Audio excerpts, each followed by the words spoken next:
उसके लिए हमारे विधायकों की संख्या भी ज़्यादा होनी चाहिए। तो इसलिए हम लोग प्रयास करेंगे कि जनता की समस्याओं को हम लोग तभी ज़्यादा मजबूती से रख पाएंगे जब हमारे पास विधायकों की संख्या ज़्यादा होगी। हमारी पार्टी में गया और औरंगाबाद होते हुए आएँ, तो इस हिसाब से पलामू को विशेष सुविधा मिलनी चाहिए। और झारखंड सरकार ने जो बातें कही थी, दरोगा लोग पीछे पीछे गाड़ी को हाँकते, जैसे बैल हम लोग हाँकते हैं तो हाँकते हुए उसको सीमा से अपना पार करते हैं, ये आपसे छुपा नहीं मीडिया बंधुओं। आपने भी पलामू प्रमंडल झारखंड का एक विशिष्ट हिस्सा है और एक बहुत बड़ी आबादी इस क्षेत्र में बसाव करती है।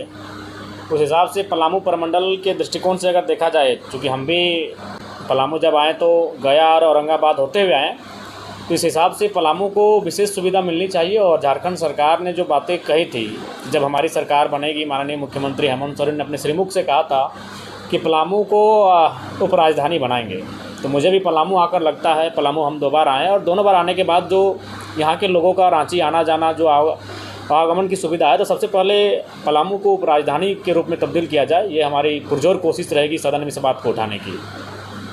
और निसंदेह चूँकि हम लोग एक विजन के साथ चले हैं 2029 को लेकर, तो उसके लिए झारखंड का हर एक ज़िला, झारखंड का हर एक ब्लॉक, झारखंड का हर एक प्रमंडल, वहाँ से हमें अपार जन समर्थन की आवश्यकता है। और उसी लक्ष्य को लेकर हम लोग घर से निकले हुए हैं। देखिए, उम्मीद तो यही लेकर आए हैं कि जिस प्रकार से हम लोग का प्रदर्शन कोयलांचल में रहा, कोल्हान में रहा, दक्षिणी छोटा नागपुर के विशेषकर रांची राजधानी में हमारा जिस प्रकार से प्रदर्शन विधानसभा के चुनाव में रहा, आने वाले समय में पलामू प्रमंडल में भी हमारा प्रदर्शन वैसा रहे, यहाँ भी लोगों का समर्थन हमें वैसा ही प्राप्त हो, ताकि हम पूरे राज्य की आवाज़ को और मजबूती के साथ रख सकें।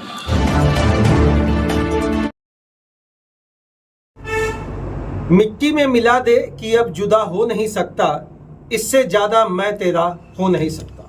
मुनव्वर राणा जी का यह शायरी श्रीमान तात्कालिक स्थिति से झारखंड की राजनीति को मैं कोट कर आपके सामने रख रहा हूं। इससे ज्यादा मैं तेरा हो नहीं सकता। क्या कुछ होगा और किसके बदले क्या कुछ मिलना था, यह तो चुनावी घोषणा के बाद अब आप आकलन करिए श्रीमान, क्योंकि समय 6 महीना बीत गया है। चलिए बात करेंगे झारखंड की राजनीति के अंतर्गत पलामू प्रमंडल की। जेल कैंप के सबसे बड़े दिग्गज और पॉपुलर नेता इन दिनों पलामू के दौरे पर है। पलामू जिसके अंतर्गत 3 जिला और 5 विधानसभा का क्षेत्र है।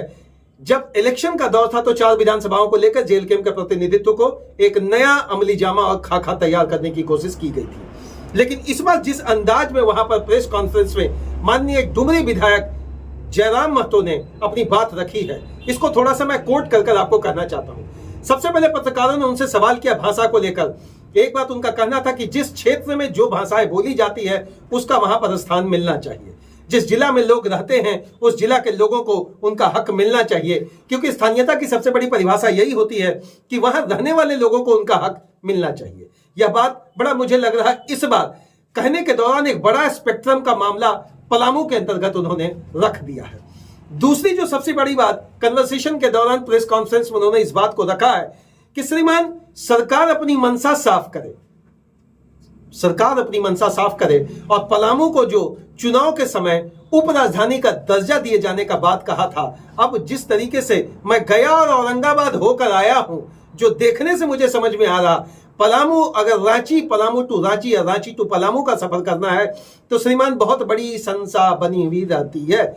लेकिन उपराजधानी बनने के बाद पलामू का सामरिक और भौगोलिक विकास वहां के परिशिष्ट के मुताबिक होगा। यह बात भी माननीय जयराम महतो जी ने पलामू के दौरे पर रखा।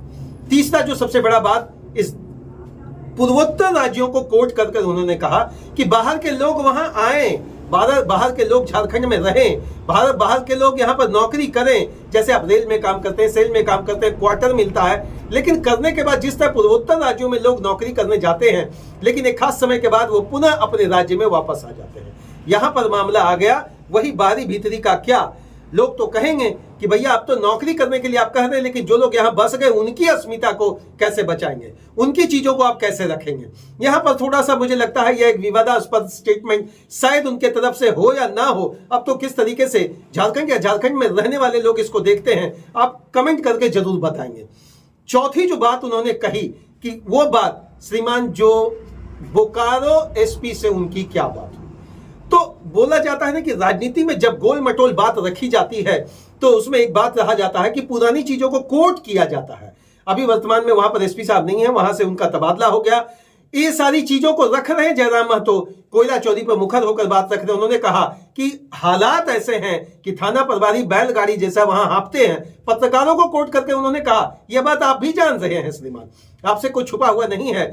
यह बहुविश्लेषण चीजों को लेकर प्रमंडल की धरती पर, पलामू प्रमंडल की धरती पर जो घेराबंदी अभी से स्टार्ट हुआ है श्रीमान, यह केवल एक जगह नहीं है। स्पष्टीकरण के दौरान जेल के अध्यक्ष जयराम महतो ने इस बात की पुष्टि कर दी है कि मेरा रविवार का जो दौरा होगा वो अपने जिले से बाहर, मतलब अब आया 24 जिलों के अंतर्गत। जो जयराम महतो शब्द का एक राजनीतिक भौगोलिक परिशिष्ट बना था, उसको फिर से पंप देने की कोशिश की जाएगी।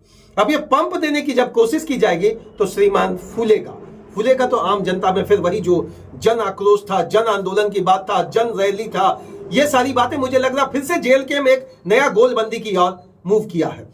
पिछले बीते दिनों कुछ यह बात कयास लगाया जा रहा था कि जेल कैम्प के जो कुछ लोग थे जो राजनीति के तौर पर चुनावों में उनका मदद किए थे, वो कुछ नाराज चल रहे थे। मुझे लग रहा है ये नाराजगी से बचने का सबसे बड़ा हथकंडा होगा। और राजनीतिक में भैया हथकंडा को तो हम एक ही चीज कहेंगे, राजनीतिक दंगल है। जब तक पार्टी का ना होगा मंगल, तब तक जारी रहेगा राजनीतिक दंगल। चलिए, बहुत बहुत शुभकामना। झारखंड की राजनीति में जेल कैम्प का उदय हुआ। झारखंड की राजनीति में जेल कैम्प ने सेंधमारी की। झारखंड की राजनीति में सेंधमारी और उदय के बीच में 2029 की भैया पुरजोर है तैयारी। कर लो भैया, इस बार झारखंड में क्या होगा और किन किन लोगों को जेल के तरफ से प्रत्याशी बनाया जाएगा, इसके लिए 4 साल श्रीमान अभी आपको इंतजार करना पड़ेगा।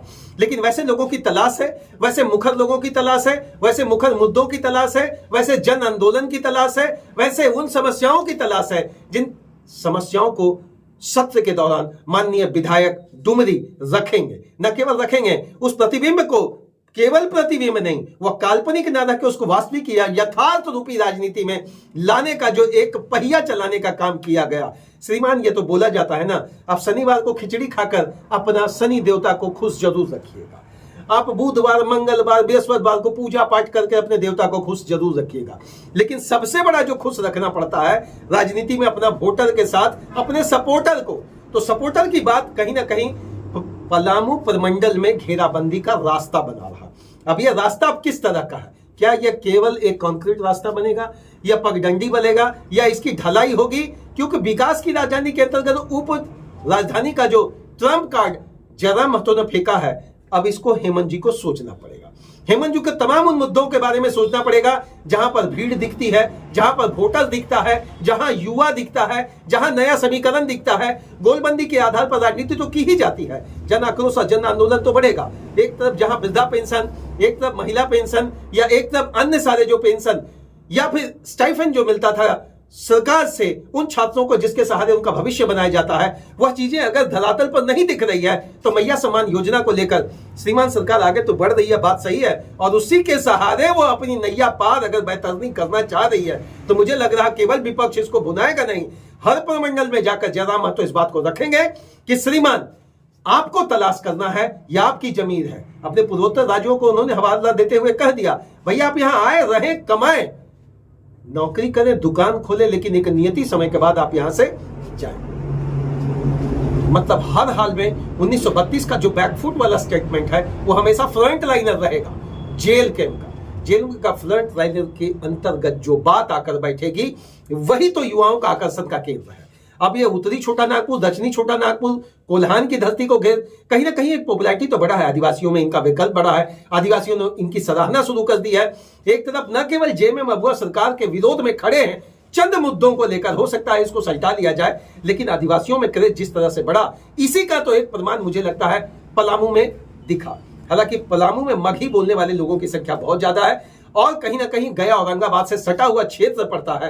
ऐसे में क्या यहां पर थोड़ा स्पेक्ट्रम को छोटा कर अपनी बात को रखेंगे जयराम महतो, या वही 1932 के भाषा आंदोलन को यहां भी मुखरता से आने वाले समय में कैश करने की कोशिश की जाएगी। बहुत बहुत धन्यवाद। पलामू प्रमंडल के अंतर्गत जनता का क्या होगा भला, कैसे निकलेगा वहां पर एक नया राजनीतिक गोला, तब तक के लिए श्रीमान नहीं बने कोई भी नेता बड़ बोला, क्योंकि जयराम महतो की धमक और चमक के सामने एक चीज तो स्पष्टीकरण के साथ आपको समझना पड़ेगा कि उन मुद्दों को लाकर रखना पड़ेगा जिन मुद्दों से आपका वोट बैंक किसी भी प्रमंडल में अगर घट रहा तो उस चुनावी समीकरण का मामला न करते हुए युवाओं में अपनी प्रचलन आपको बढ़ाने लगेगी।